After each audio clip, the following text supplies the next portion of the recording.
여러분 안녕하십니까? 사이언스 투데이입니다. 2025년 푸른 뱀의 해가 밝았습니다. 평소보다 차분한 분위기 속에 새해를 맞이했는데 모두 건강하고 행복한 한 해 되길 바라겠습니다. 저희 사이언스 투데이는 올해도 과학 소식을 신속하고 정확하게 전하기 위해 최선을 다하겠습니다. 오늘의 주요 뉴스부터 알아보시죠.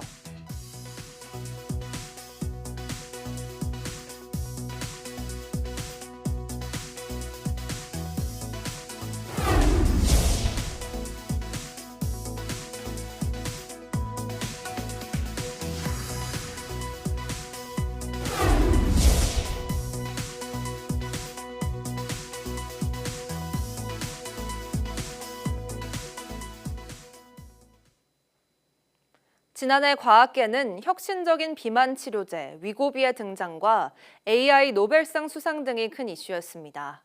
올해도 인공지능의 도약이 기대되는 가운데 민간 중심의 우주 개발 성과와 기후변화 대응도 함께 주목됩니다. 박나연 기자가 짚어봤습니다. 올 한 해 과학계는 전 세계적으로 민간 중심의 우주 개발이 활기를 띠겠습니다. 우선 우리나라는 올해 말 누리호 4차 발사에 나서며 뉴스페이스 진입을 본격화합니다. 앞선 3번의 발사는 항공우주연구원이 주도했지만 이번 4차 발사부터 한화 에어로스페이스가 체계 종합기업으로 참여해 발사 전 과정을 진두지휘하게 됩니다. 차세대 중형위성 3호를 싣고 가는 누리호가 이번 4차 발사에 성공하면 국내외 발사 서비스 시장에 진출할 발판이 마련될 전망입니다. 과학탑 재체가 실려서 발사되게 되는데요. 이 관측기는 오로라를 관측하게 되고요. 우주환경 연구에도 크게 활용될 계획입니다. 그리고 국제 커뮤니티에서도 특별하게 활용이 될 계획으로 준비를 하고 있습니다. 국내뿐 아니라 해외 우주 탐사에서도 민간의 역할은 더 커질 것으로 보입니다. 일본 아이스페이스는 이달 벤처문이라는 인물을 통해 달 착륙선을 발사하고 미국의 인투이티브 머신즈는 달 남극으로 착륙선을 보내 달 표면 아래 물질을 분석할 계획입니다. 기후변화를 사기라고 주장하는 트럼프의 재집권으로 기후변화 대응도 올해 주목할 만한 과학계 이슈입니다. 트럼프는 일기에 이어 다시 한번 파리 기후협정을 탈퇴하겠다고 공언하는가 하면 재생에너지 등 기존 기후 정책들에는 반감을 드러내고 화석연료 부흥을 약속했습니다. We will quickly become energy independent and we will frack and drill baby drill. We're going to drill baby drill and frack. 올해는 한국을 포함한 198개 UN 기후변화 협약 당사국들이 2035년 탄소 배출 감축 목표를 제출해야 하는 해인데 우리나라는 헌법 불합치 판결이 난 탄소 중립기본법도 내년 2월까지 개정해야 해 기후변화 대응을 위한 골든타임을 맞았습니다. AI의 경우 지난해에 이어 올해도 기술 도약이 가속화되면서 일상과 업무에서 필수로 자리 잡을 거라는 관측입니다. 특히 스스로 의사결정을 해 행동하고 학습하는 AI 에이전트가 활약하며 과학과 의료 연구에도 AI 활용이 늘어날 것으로 기대됩니다. YTN 사이언스 박나연입니다. 을사년에는 다양한 우주쇼가 예정돼 있습니다.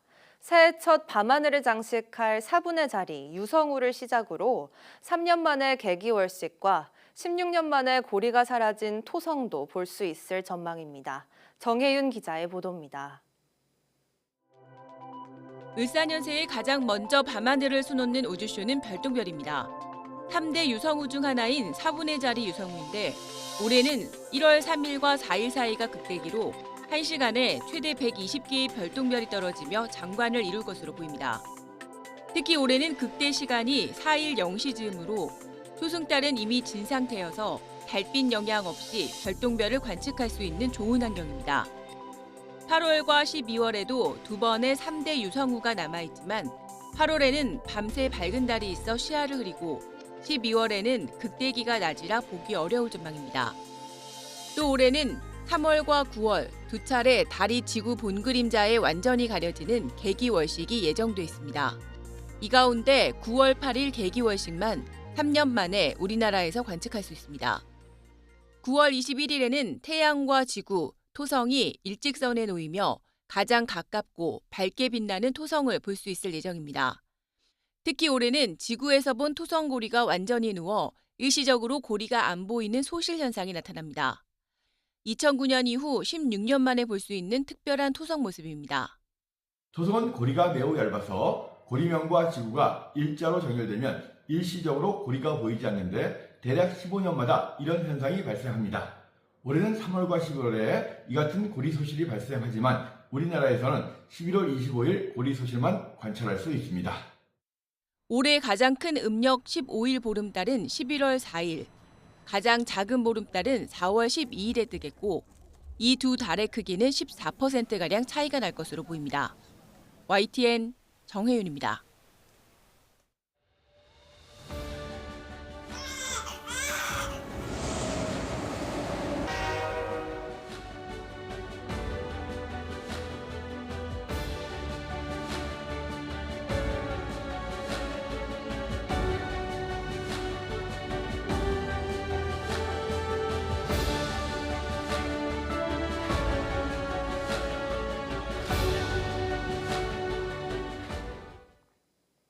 을사년 뱀띠해가 밝았습니다. 뱀은 예로부터 인간에게 해를 끼치는 두려운 존재인 동시에 신성한 존재로 숭배의 대상이 되기도 했는데요. 뱀의 문화적 의미와 함께 우리나라를 비롯한 각국의 관련 민속 자료를 소개하는 전시회가 열리고 있습니다. 박순표 기자입니다.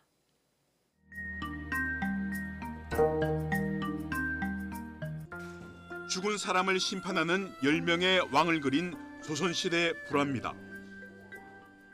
변성대왕의 피리 소리에 맞춰 독사가 혀를 벌리고 이승에서 지은 죄를 벌하고 있습니다.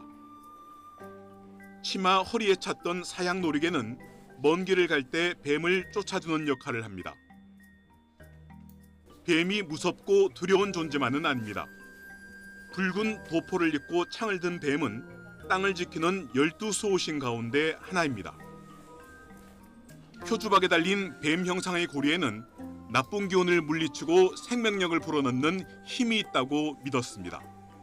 이 뱀은 민간 신앙 속에서 집을 지키고 또 좋은 기운을 불러오는 보호자로서 또 다른 한편으로는 생명의 순환을 이루면서 자연과 인간의 관계를 이어주는 존재로서 상징을 품고 있습니다.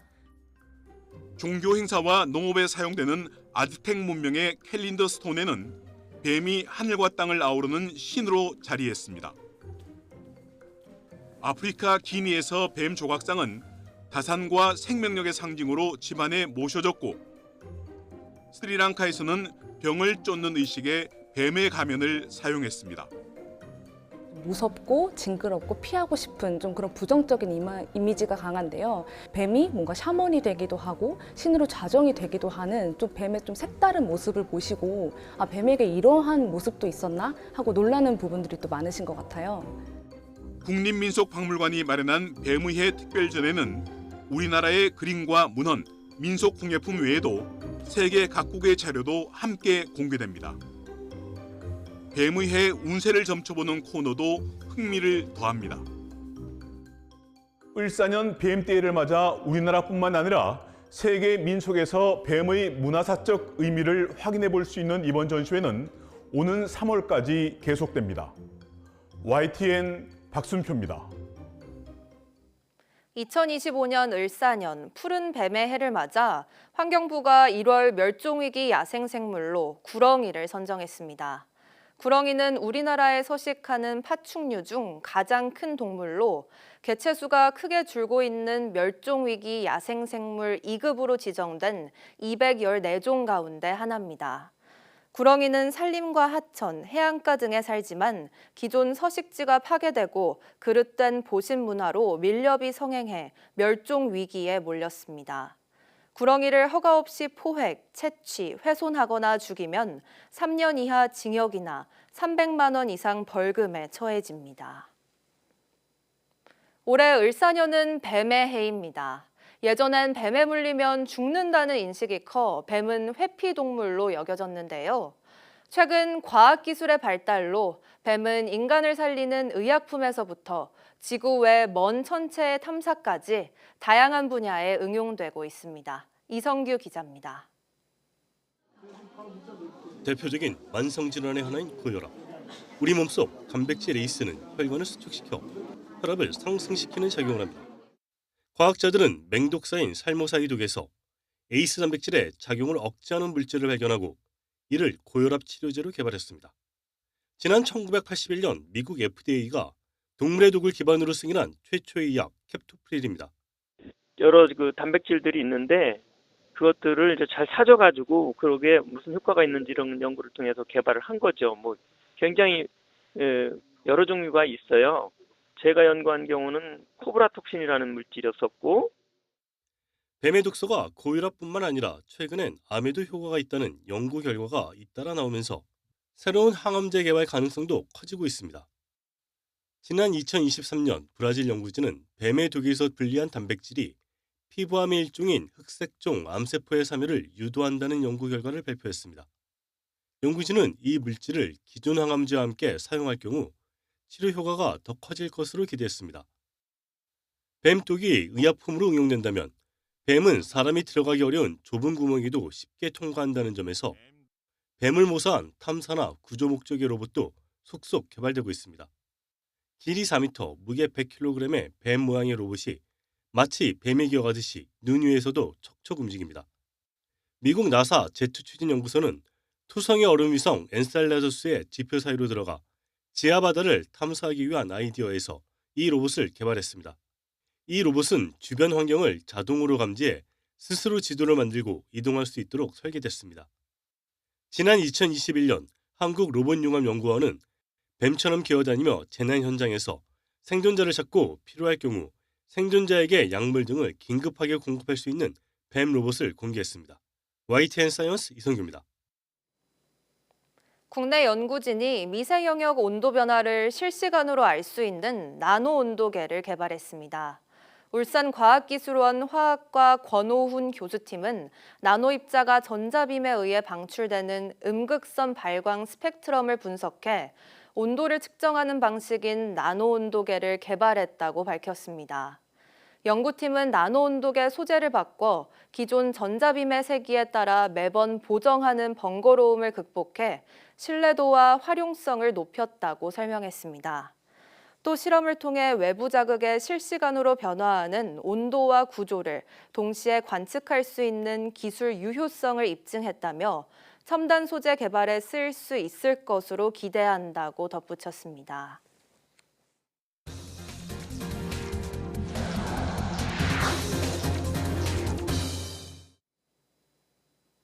제주항공 여객기 참사 이후 해외여행에 대한 시민들의 불안도 커졌습니다. 특히 저가항공을 중심으로 여행 상품 취소가 잇따르면서 여행과 항공업계 모두 위축되고 있습니다. 최하영 기자가 보도합니다. 해외여행을 앞두고 공항을 찾은 사람들. 설렘과 기대가 가득할 때지만 제주항공 여객기 참사 이후 마음 한구석엔 불안감도 생겼습니다.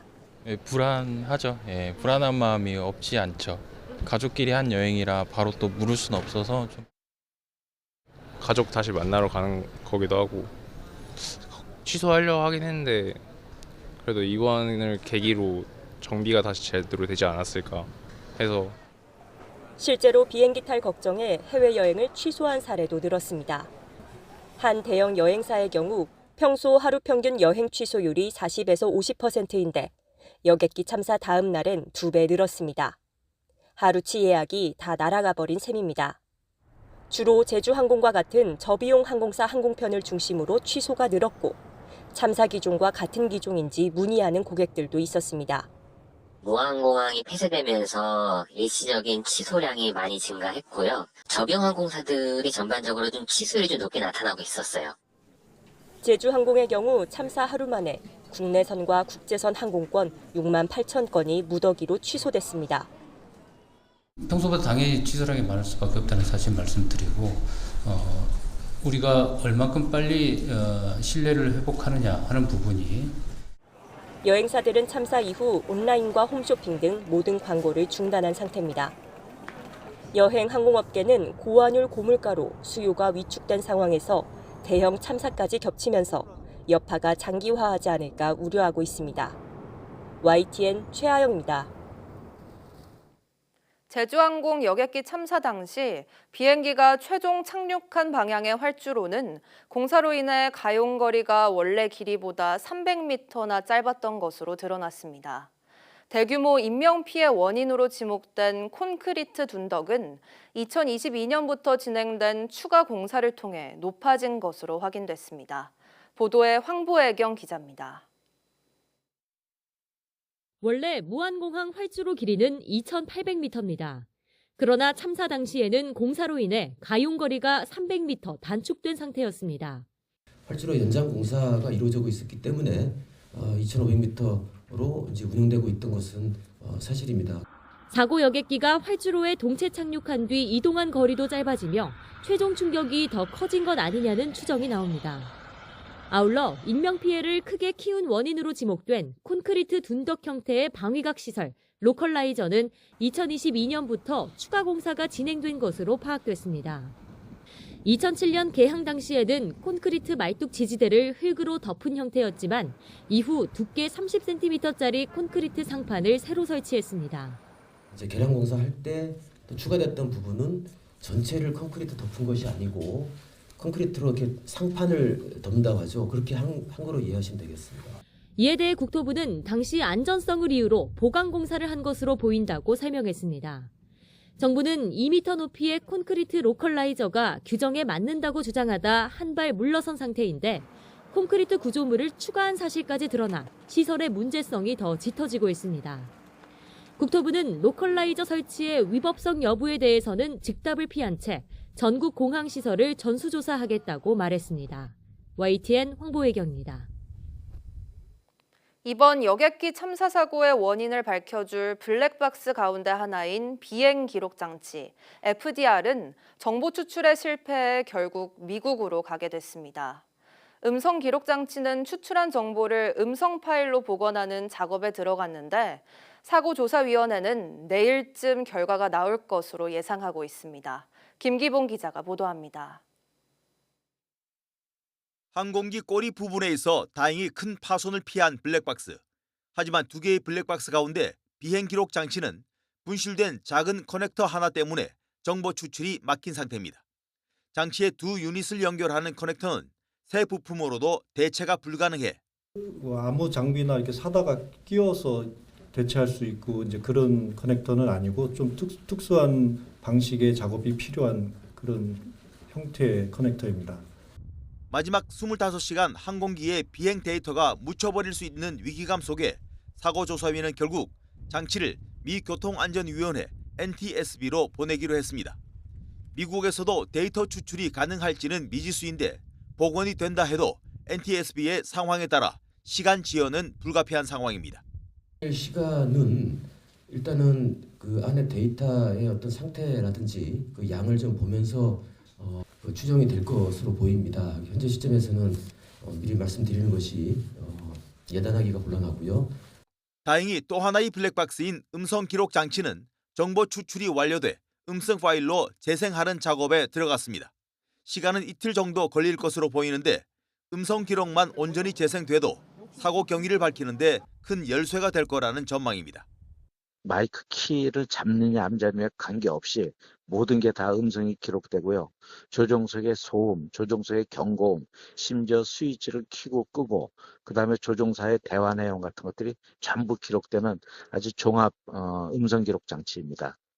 다만 조사 결과에 따라 입장이 크게 달라지는 다자가 참여하기 때문에 음성 기록에서 내용이 드러나도 곧바로 공개되기는 쉽지 않을 것으로 보입니다. YTN 김기봉입니다. 유일한 법정 의사단체인 대한의사협회 회장 선거가 오늘부터 시작합니다. 의협선거관리위원회는 오늘부터 4일까지 사흘 동안 선거인 58,634명이 전자투표 방식으로 43대 회장을 선출한다고 밝혔습니다. 이번 보궐선거에 출마한 후보는 김태구 전국광역시도의사협회장, 강희경 서울대 의대 교수, 주수호 전 의협회장, 이동욱 경기도 의사회장, 최한나 의협기획이사까지 모두 5명입니다. 앞서 지난해 5월 취임한 임현택 전 회장은 불통 논란 속에 6달 만에 탄핵됐습니다. 새 회장은 2025학년도 정시 모집 원서 접수 이후에 취임하는데 내년도 의대 정원과 전공의 복귀 등에 대한 대정부 논의가 재개될지 관심입니다. 지난해 우리나라 연평균 기온이 사상 처음으로 14도를 넘었습니다. 기상청 기상자료 개방 포털이 공개한 지난해 평균 기온은 14.5도로 역대 신기록이었던 재작년의 13.7도를 훌쩍 뛰어넘었습니다. 지난해 평균 최저 기온도 9.9도로 재작년의 8.9도보다 1도나 높았고 평균 최고 기온은 19.7도로 역시 재작년의 19.2도보다 높았습니다. 평균 최저기온과 최고기온 모두 재작년에 이어 2년 연속 신기록을 경신했습니다. 지난 여름에는 낮 최고기온이 40도가 넘는 지역이 있었을 정도로 최악의 폭염이 기승을 부렸고 특히 9월 평균 기온이 평년보다 4도 넘게 높은 24.7도를 기록하는 등 늦더위가 심했습니다. 우리나라 연평균 기온 순위는 2024년이 1위, 2023년 2위, 2016년 3위, 2021년 4위 등으로 2000년 이후 계속 더워지는 추세입니다. 지난 연말 잇따라 터진 악재에도 불구하고 작년 수출은 역대 최고 기록을 다시 세웠습니다. 유가가 안정적인 가운데 반도체와 바이오, K-뷰티 등 주력 수출 품목이 호조세를 보인 덕이 컸습니다. 황혜경 기자가 보도합니다. 반도체와 바이오, K푸드가 빛났던 2024년이었습니다. 먼저 반도체는 4분기 범용 메모리 가격 하락에도 불구하고 고대역폭 메모리 같은 고부가 품목 수출이 늘면서 수출이 전년 대비 43.9%나 급증했습니다. 바이오와 K푸드도 선전했습니다. 바이오 시밀러 의약품을 중심으로 수출이 13%나 늘었고 전 세계적으로 선풍적 인기를 끈 K푸드도 7.6% 성장했습니다. 허리띠를 졸라매야 했던 석유화학도 수출 물량 확대로 힘을 보탰고 2021년에 수주한 선박들이 지난해 본격 출하하면서 무역수지 흑자를 견인했습니다. 다만 건설업 부진과 글로벌 공급 과잉 악재를 만난 철강은 고전을 면치 못했고 파업과 기상악화 등으로 생산 차질을 빚은 자동차는 보합세를 보였습니다. 최종 성적표는 6,838억 달러. 지난 2022년 기록을 경신하면서 역대 최대 수출 실적을 올렸습니다. 무역 수지도 전년보다 크게 늘어 518억 달러 흑자, 6년 만에 최고 기록입니다. 이번에 역대 최대 수출 실적 달성과 무역 수지 흑자를 동시에 달성한 것은 어려운 대내외 여건에서 수출이 우리 경제의 버팀목 역할을 하고 있으며 대외 신인도 유지에도 크게 기여할 것으로 기대됩니다. 지역별로는 중남미 수출이 가장 눈에 띄는데 전년 대비 17.8% 늘었고 중동 수출은 4년 연속 플러스, 대인도 수출도 역대 2위 실적을 기록하는 등 신흥시장에서도 호조세를 보였습니다. 최대 수출 시장인 중국과 미국에서도 각각 6.6%, 10.5% 증가했는데 특히 미국 수출은 7년 연속 최대 실적을 경신한 것으로 나타났습니다. 글로벌 고물가와 고환율, 전쟁과 중동 사태 등 녹록지 않은 여건에서도 최고 기록을 세운 우리 기업들. 대외 불확실성이 더욱 커진 올해에도 선전할 수 있을지 기대와 우려가 교차하고 있습니다. YTN 황혜경입니다.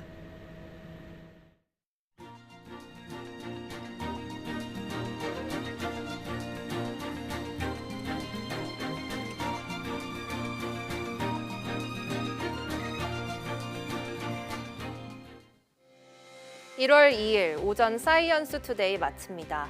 오후 뉴스도 많은 시청 바랍니다. 시청해주신 여러분 고맙습니다.